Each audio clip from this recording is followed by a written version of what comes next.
সাল 1952। রোমানিয়ার একটি গ্রাম কার্টা এর একটি বড় মনেস্ট্রিতে তখন চলছিল মৃত্যুর মিছিল। গ্রামের লোকজন মনে করত ওই মনেস্ট্রিটি অভিশপ্ত, তাই তারা এই মনেস্ট্রির আশেপাশেও আসত না। রাতের অন্ধকারে দুইজন সিস্টার ভীতচকিত দৃষ্টি নিয়ে এগিয়ে যাচ্ছে একটি বন্ধ দরজার দিকে। একজন সিস্টারের এক হাতে একটি বিশেষ চাবি এবং অপর হাতে একটি আলোর উৎস নিয়ে বন্ধ দরজার কাছে পৌঁছাতেই তার পাশের অপর সিস্টারকে সে বলে, আজকে আমাদের নিজেদেরকে কুরবানি দিতেই হবে, নতুবা সে সবাইকে মেরে ফেলবে। বন্ধ দরজাটির উপর লেখা ছিল গড ইনস হেয়ার, অর্থাৎ ঈশ্বর এখানেই শেষ। চাবি হাতে থাকা সিস্টারটি আস্তে করে দরজাটি খুলে ভেতরে প্রবেশ করল। এদিকে অপর সিস্টারটি এক মনে প্রার্থনা শুরু করে যেন জিসাস তাদেরকে রক্ষা করে।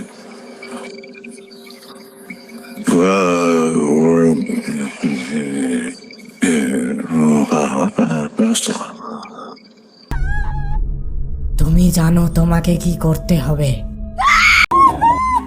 সিস্টারটি চাবিটি নিয়ে দ্রুত সেখান থেকে পালিয়ে যায় এবং একটি বড় জানালার সামনে দাঁড়িয়ে পড়ে। সে আরেকবার পিছনে তাকায়। অন্ধকারের ভেতর থেকে একটি কালো মূর্তি একে একে তার দিকে এগিয়ে আসছে। হঠাৎ সিস্টারটি জানালা দিয়ে ঝাঁপিয়ে পড়ে।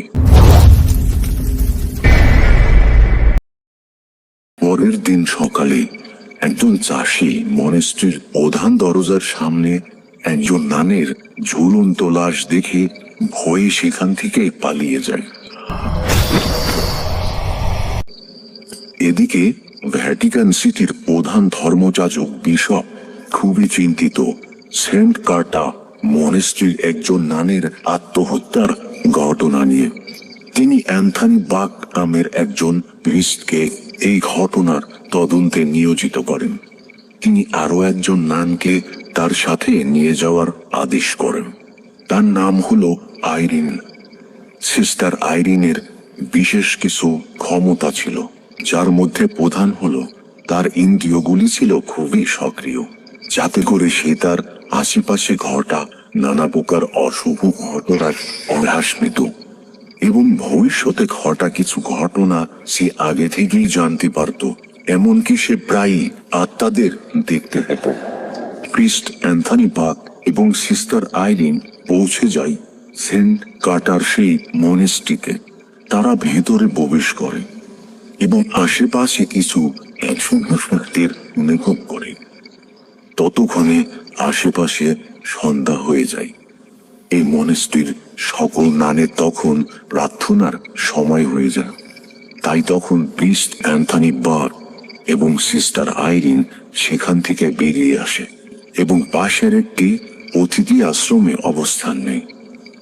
মধ্যরাতে প্রিস্ট অ্যান্থনি বাক একজন বালককে দেখে বলে ওঠে, ড্যানিয়েল, তুমি এখানে? ড্যানিয়েলকে দেখে প্রিস্ট বাকের একটি কথা মনে পড়ে যায়। তখন প্রিস্ট বাক ফ্রান্সের লিয়ন শহরের একটি চার্চের দায়িত্বে ছিলেন। তখন সেখানে তিনি একটি ছোট বালকের এক্সরসিজম করেছিলেন। ভর করেছিল। এক্সরসিজমের সময় আত্মা যে শরীরে আশ্রয় নেই সেই শরীরে অনেক যন্ত্রণা হয়, আর এই যন্ত্রণা ওই ছোট বালকটি সহ্য করতে না পেরে মারা যায়। আর এত বছর পরে সেই বালকটি তার সামনে দাঁড়িয়ে আছে। হঠাৎ বালকটি তখন সেখান থেকে পালিয়ে যায়। প্রিস্ট বাক তখন তার পিছু নেই। বালকটিকে একটি কবরের সামনে আবিষ্কার করে প্রিস্ট বাক। বালকটির কাছে যেতেই হঠাৎ তার মুখ থেকে একটি সাপ বেরিয়ে এসে প্রিস্ট আক্রমণ করতে যায়। ঠিক তখনই প্রিস্ট বাক একটি কফিনের মধ্যে বুঝবে এবং কফিনের মুখটি আটকে যায়। এদিকে সিস্টার আইরিন ঘুমের ভেতর দেখতে পায় যে প্রিস্ট বাক বিপদে পড়েছে। সে সাথে সাথে ঘুম থেকে উঠে প্রিস্ট বাককে বাঁচাতে বেরিয়ে পড়ে। সে তার অদ্ভুত ক্ষমতার মাধ্যমে ওই কফিনটির কাছে চলে আসে এবং প্রিস্টকে উদ্ধার করে। কফিনটির ভিতর তাকাতেই তারা একটি পেনভালকে দেখতে পায় এবং সেখানে অনেক পুরনো কিছু বই পড়ে থাকতে দেখা যায়। সমস্ত বই নিয়ে তারা আবার অতিথি আশ্রমে ফেরত আসে। ওই রাতে তাদের সাথে আর তেমন কিছু ঘটে না। পরের দিন সকালে আবার প্রিস্ট অ্যান্থনি বাক এবং সিস্টার আইরিন মনেস্ট্রির ভিতরে প্রবেশ করে। সিস্টার আইরিন চলে গেল নানদের থাকার স্থানে। মনেস্ট্রির প্রধান হলে আগের রাতের কফিনের ভিতর পাওয়া বইগুলো বের করে পড়া শুরু করে প্রিস্ট অ্যান্থনি বাক। এদিকে আইরিনের সাথে দেখা হয় একটি সিস্টারের। সে তাকে একটি ঘরের ভিতর নিয়ে আসে। এই নানটির নাম হলো সিস্টার ওয়ানা। সিস্টার আইরিন নানটির কাছে এই মনেস্ট্রির ভবিষ্যৎ ঘটনার ব্যাপারে জানতে চায়। তখন সিস্টার ওয়ানা তাকে একটি ঘটনা বলে। অনেক বছর আগে এই মনেস্ট্রিটি ছিল একটি রাজমহল। তখনকার কোনো এক কার্টা এর রাজা এই মহলটি তৈরি করেছিল। সে ছিল শয়তানের উপাসক। সে এই মহলের ভেতর মানুষ মেরে শয়তানের আরাধনা করত। একদিন এখানে নরকের সাথে একটি রাস্তা খুলে যায় এবং সেখান থেকে একটি ভয়ঙ্কর কালো শক্তির আত্মা চলে আসতেছিল।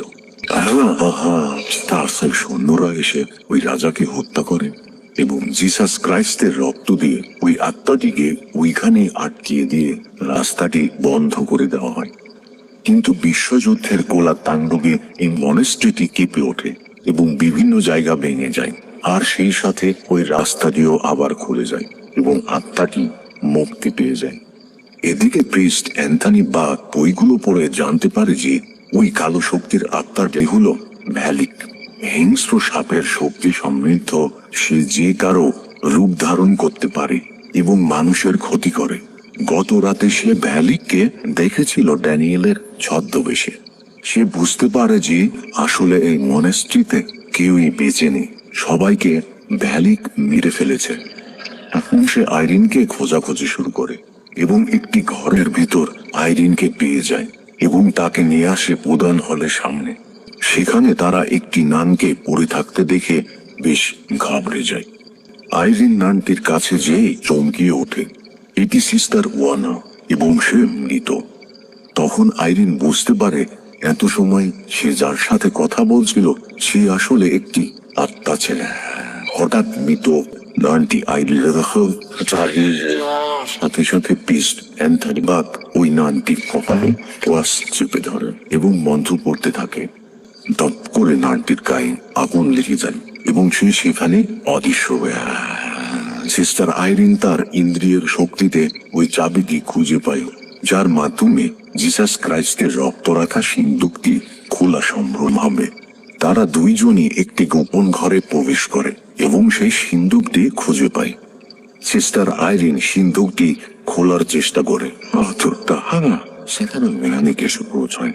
প্রিস্ট অ্যান্থনি তখন ভ্যালিকের সামনে এসে দাঁড়ায়। ভ্যালিকের এক ধাক্কায় প্রিস্ট অ্যান্থনি বাক সিস্টার আইরিনের গলা চেপে ধরে শূন্যে তুলে ধরে ভ্যালিক। সিস্টার আইরিনের হাতে থাকা জিসাস ক্রাইস্টের রক্ত ভেঙে দেয়। সাথে সাথে ভূমিকার শরীরে বদলে যায়। সে এই পৃথিবী থেকে চির নির্বাসিত হয় আর সেই সাথে পবিত্র হয় সেন্ট কার্টায়ের মনেস্ট্রিটি। প্রতি সপ্তাহে নতুন নতুন সব সত্য ও কাল্পনিক ভূতের গল্প শুনতে এখনই সাবস্ক্রাইব করুন এবং পাশের বেল বাটনটি প্রেস করে অল বাটনে প্রেস করুন, যাতে করে নতুন ঘটনা আসা মাত্রই আপনি তা দেখতে পান।